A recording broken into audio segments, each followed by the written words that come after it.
دیکھیے ابھی کچھ دیر پہلے آپ نے مجھ سے سوال کیا کہ کیا توقع ہے، تو میرا جواب یہی ہوتا ہے کہ مجھے کوئی توقع نہیں ہے۔ اگر مجھے یہ ہو کہ معاملہ قانون اور آئین کے مطابق چلے گا پھر تو میں کوئی رائے دے سکتا ہوں، لیکن اب چونکہ مجھے یہ توقع نہیں رہی کہ معاملات آئین اور قانون کے مطابق ہی چلیں گے، اس لیے میں کسی توقع کا اظہار نہیں کرتا۔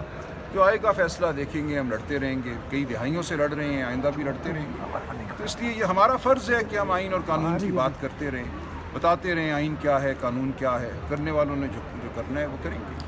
اچھا، سلمان اکرم راجہ صاحب، بشریٰ بی بی صاحبہ کو بھی 14 سال قید کی سزا کون کریں گے اس پر آپ؟ دیکھیں میں وہی کہوں گا جو میں نے پہلے کہا کہ جو کرشمہ ساز کرنا چاہیں وہ کریں گے،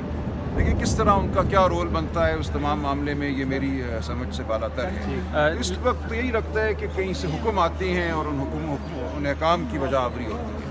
لیکن سر جو لیگل پوائنٹس ہیں اس پر تو آپ ایک قوم کے لیگل سامنے پوائنٹ بتا تو بڑا سکتے ہیں واضح ہے کہ سپریم کورٹ نے یہ کہا ہوا ہے کہ اگر گزر گئے ہیں 39 دن ایک طلاق کے بعد، اس کے بعد نکاح ہوتا ہے تو اس حوالے سے کوئی غلطی نہیں ہے، اس حوالے سے کوئی مقدمہ قائم نہیں کیا جا سکتا، تو یہ بات تو بالکل واضح ہے۔ اور یہاں پہ یہ صورت تھی کہ جو نکاح ہوا 1 جنوری 2018 کو، وہ جو سپریم کورٹ کی دی ہوئی مدت ہے 39 دن کی، اس کے بعد ہوا۔ سر جج محمد بشیر نے نواز شریف کے خلاف یہ فیصلہ دیا تو سزا جو تھی وہ معطل ہو گئی تھی، کیا عمران خان کے خلاف جو یہ فیصلہ آیا تھا، یہ فیصلے آ رہے ہیں؟ بالکل، دیکھیں اتنے مذکّہ خیز ہیں اور اتنے مذکّہ خیز طریقے سے یہ دیے جا رہے ہیں کہ کوئی مجھے ذرا بھی گمان نہیں ہے کہ یہ فیصلے جو ہیں بالآخر ختم کر دیے جائیں گے، لیکن کب ختم ہوں گے اس بارے میں کچھ نہیں کہہ سکتا۔ ان کا مقصد بظاہر یہی رکھتا ہے کہ جو 8 فروری کا الیکشن ہے اس کے حوالے سے لوگوں کو بدل کیا جائے، اور یہ میں سمجھتا ہوں ہرگز نہیں ہونا چاہیے۔ پاکستان کی عوام کو بالکل اپنے اوپر یقین رکھنا چاہیے کہ بالآخر ہم کامیاب ہوں گے، انصاف ہوگا، قانون اور آئین کی بالادستی ہوگی، اور اسی صورت میں ہوگی کہ ہم آ کر 8 فروری کو ووٹ ڈالیں آئین کے لیے، قانون کے لیے، اور یہ اصرار کریں کہ اس ملک میں معاملات آئین اور قانون کے مطابق چلیں، کسی کے حکم کے مطابق نہ چلیں۔ یہ تبھی ہوگا اگر لوگ آ کر ووٹ ڈالیں۔ یہ جو گرفتاری دی ہے خود کس طرح سے دیکھتے ہیں؟ آپ کو لگتا ہے کہ گرفتاری خود دینی چاہیے تھی؟ کیوں نہیں جی، بجائے اس کے کہ واقعی آپ کا گھر توڑیں، آپ کی خاندان کو دہشت زدہ کریں، تو ٹھیک ہے، اگر آپ نے ایک ناحق فیصلہ کیا ہے جس کو اگر ایک شخص سمجھتا ہے کہ ناحق ہے تو گرفتاری بالکل دے دینی چاہیے۔ سر جس طرح سے انتخابی مہم آگے بڑھ رہی ہے اس پر کیا کمنٹ کرنا چاہیں گے کہ پورے پاکستان دیکھیے میں؟ پورے پاکستان کے حالات آپ کے سامنے ہیں، لاہور کے حالات میں بیان کر سکتا ہوں، لوگوں کو ہر روز ہراساں کیا جاتا ہے، جو پی ٹی آئی کے کینڈیڈیٹ کو دعوت دیتا ہے کارنر میٹنگ کی اپنے گھر یا اپنے محلے میں، اس کے ساتھ